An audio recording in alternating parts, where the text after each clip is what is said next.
So Paul, you're finalising your chemical industry budget for 2013 to 2015. Are you any more upbeat than you were this time last year? What's happened in the last 12 months? Well, I suppose, Will, a year ago we could still be hopeful that the oil price was going to fall, because that would encourage consumption. We could also be hopeful that central bank stimulus programs might lead to a more sustainable kind of recovery. Sadly, a year on, oil is now still at very high levels. In fact, it's at the highest level we've seen ever for the last 2 years now, and it continues at this price. And of course the stimulus packages simply haven't achieved their objective. And central banks are trying new stimulus packages, but third or fourth time around, I think one gets a little bit more depressed about their chances. So yeah, my outlook for 2013 and 2015 is not as positive as it was last year. I think there are growing difficulties that we face. What kind of operating environment do you predict for the chemical industry fourth quarter and early next year then? Well, what I'm really saying, Will, is that I think we should look forward, if that's the word, to an L-shaped recovery. Right. That instead of seeing things bouncing back at some point in the future, maybe not fourth quarter, maybe not first quarter, but in 6 months' time or a year's time, it's inevitable that it will get better. The European crisis will get sorted out, the US will sort out its fiscal cliff, China will get new stimulus. I think let's actually say, no, it's going to be pretty flat, because certainly the fourth quarter is looking pretty flat, and the first quarter doesn't give much grounds for optimism.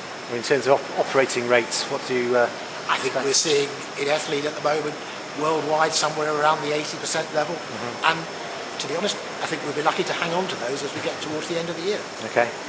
What about longer term? When do you expect key markets like construction and automotive to recover fully, say back to 2008 levels? Well, I'm an optimist, and I do believe that in the end, central banks will get hold of the idea that demographics drive demand, and if we've got a population now in the world which is getting older, 30% of people now over the age of 55, then the things that people at the age of 55 and over need are very different from when they were 20 or 30.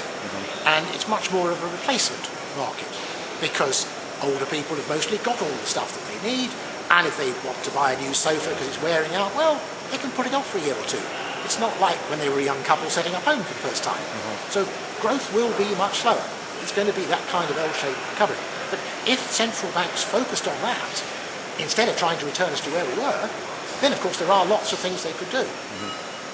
What kind of techniques can chemical companies apply to insulate themselves against all this volatility?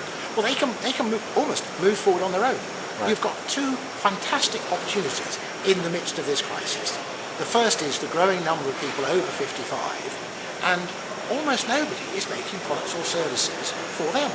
So, and I say this to my friends in the chemical industry, not wishing to be rude, but frankly, you don't have any competition out there, so you don't have to be that good to be very successful.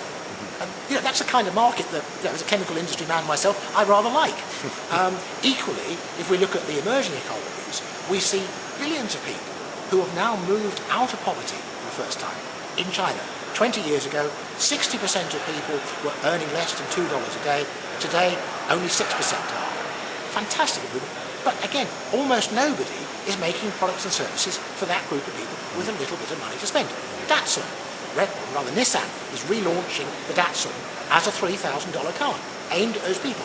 I said in the blog recently, every chemical company selling to the car industry ought to get on a plane to Tokyo and talk to them, because that is going to be a raging success. A $3,000 car, properly engineered, will be a wonder piece. So those are the kind of opportunities that people have got.